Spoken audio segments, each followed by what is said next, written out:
Hello, Budget Comics back again with another budget haul of some cool stuff.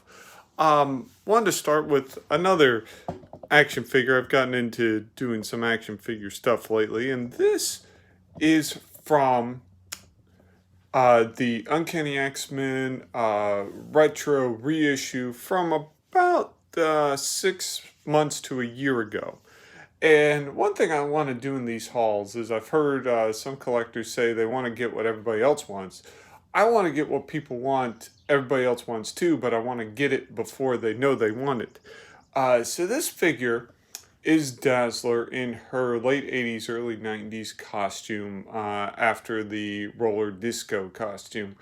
This is the only figure in the new reissues that was not a figure in the X-Men line. In fact, Dazzler did not have a figure in the original X-Men line, which is ridiculous to think about, considering all the figures they put in there. I mean, Quark had a figure who was a minor character in Longshot's story. Ahab had a figure.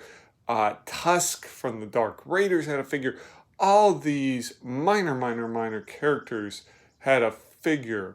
But Dazzler, who was a prominent X-Men, did not. And Dazzler actually was in the original pilot for the X-Men cartoon, which is where a lot of these figures came from.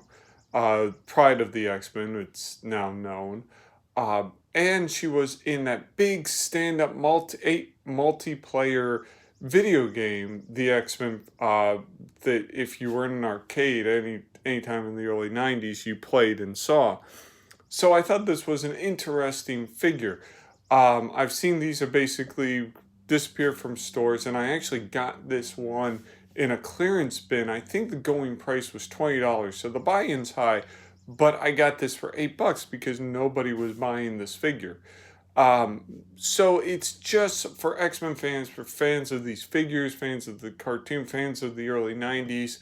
It is well worth scrounging eBay, looking around your big box stores, seeing if this has wound up in the clearance section. First comic we have is Marvel Age, and I forgot the 86. For preview folks, I don't know how people feel about previews, but if you count them as first appearance or not, but this is the start of a preview of the upcoming series as you for the year. And as you can see here, you have New Warriors, Guardians of the Galaxy.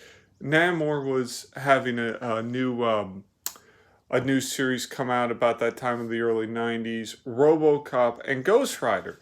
As far as I can tell, these are the first cover appearance, and he doesn't appear.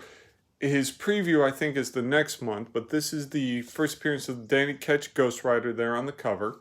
And RoboCop has a preview, which the series was the first comic appearance of RoboCop, so this is RoboCop's first comic appearance. Found this in the dollar bin. It is a white cover. It's okay for me, but I know people like their white covers. So it's good either way, and you got some nice contrast with the colors of Ghost Rider there. Not really talked about. I mean, RoboCop and Ghost Rider and some of these other, of course, New Warriors and Guardians of the Galaxy were considered new teams at that point in time. I remember they were rookie cards in the Impel set from '91, if you collected that. However, they had been around. Some of these characters have been around for years, decades even. So it's for that side, it's not a great book, but still worth a pickup.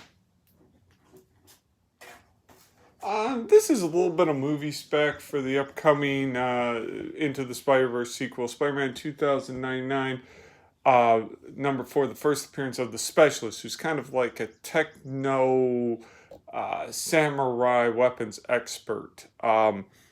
As we think about who might be the villains for the upcoming movie, he was one, again, going back to the trading cards, which I love the early trading cards.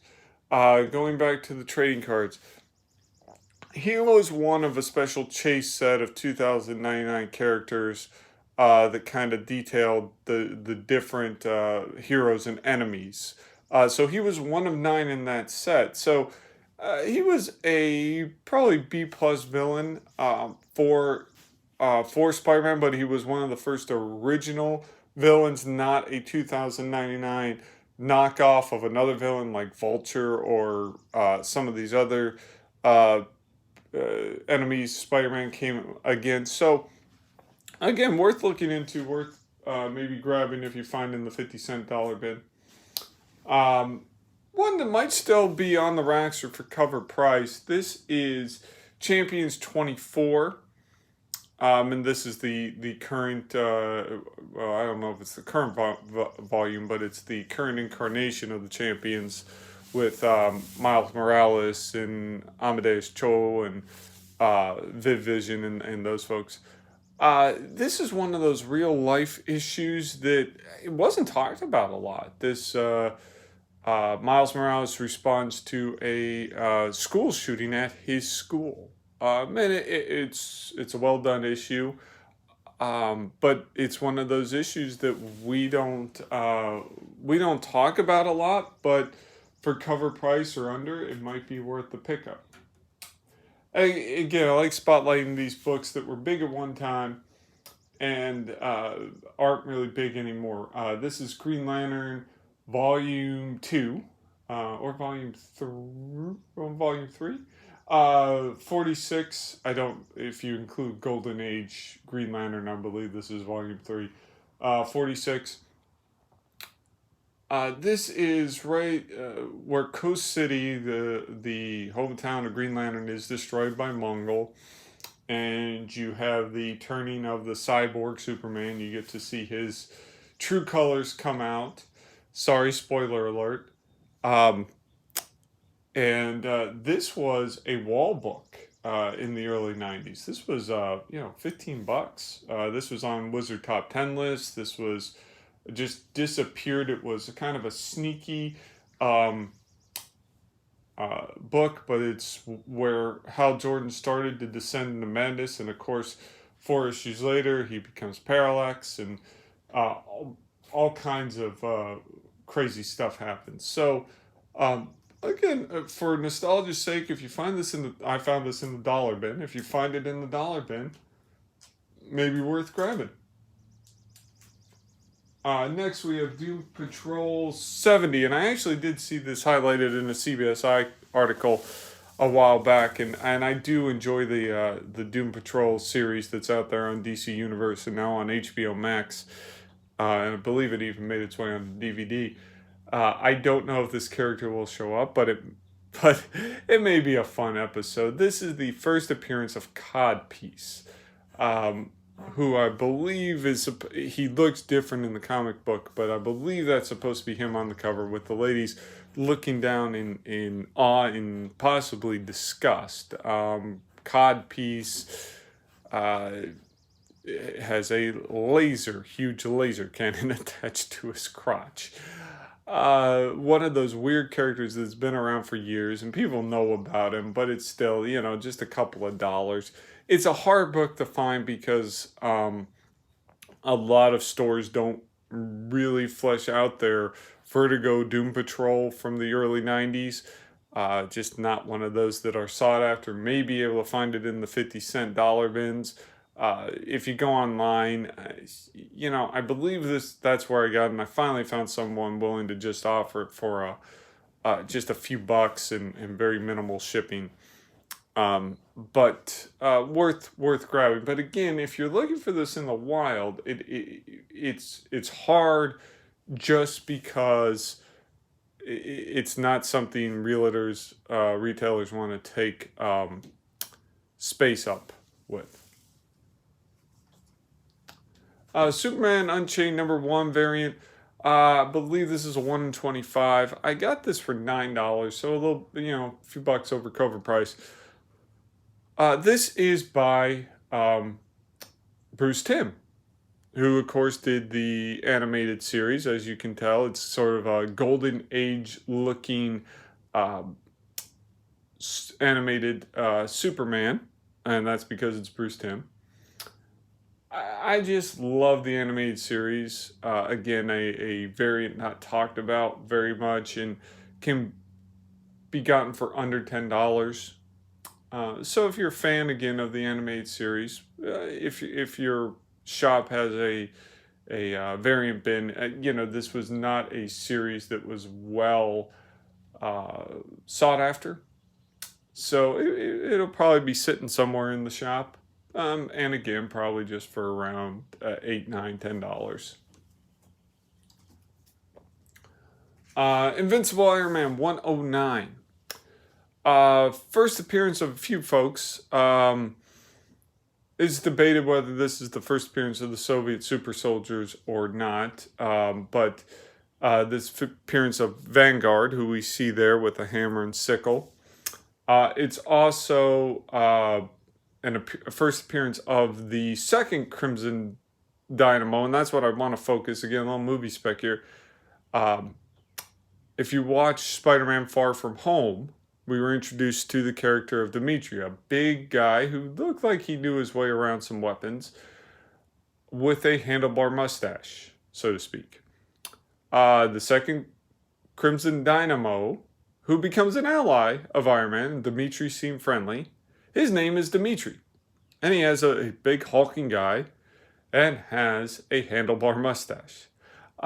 This is also an appearance, not the first appearance. She appeared in the Champion series, but this is appearance by Darkstar, who, again, just going back to the movie, and these are long shots, but going back to the movie, there was a lady dressed all in black who was a seamstress who made black costumes, who was a blonde. Well, there's a blonde dressed all in black, has dark force powers, so definitely into the color black.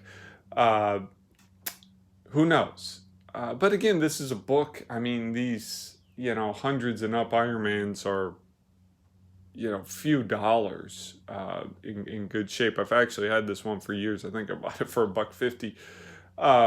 But you can find this in the dollar bins for probably $5-6 in really good shape. So this is Superman 353. Right?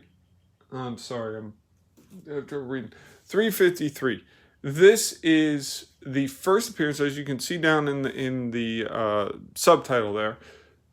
The secret origin of Bruce Superman Wayne, and it's basically a what if story. And this was done in Speeding Bullets a while back. If Kal-El wound up with the Waynes instead of the Kents.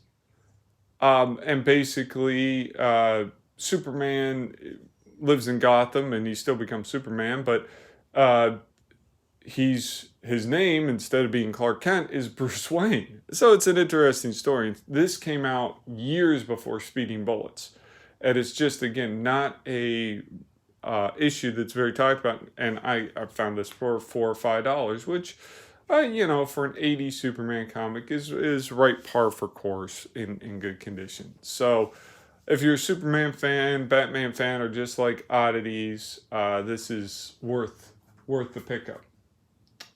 I wanted to focus on a back issue that's maybe a little more expensive, but not really talked about. This is Giant Size Avengers #4, and with all the Vision and Scarlet Witch talk going around the new series, this issue, I've definitely seen it, but it's not prominent.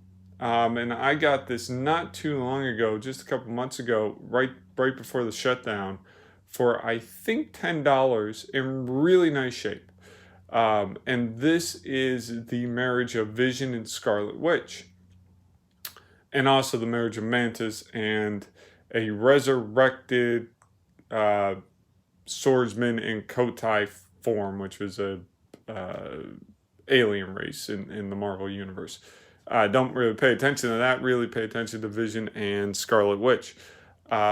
Again, not a book that seems to be popping up on top 10 lists, showing up in a lot of videos. It's just not a book talked about, but is fairly significant in the history of Vision and Scarlet Witch. So if you just happen to be browsing through your back issues or clicking online, you might be able to find this for a very, very decent price. So I believe that's all I have. I will hopefully post again soon. Bye.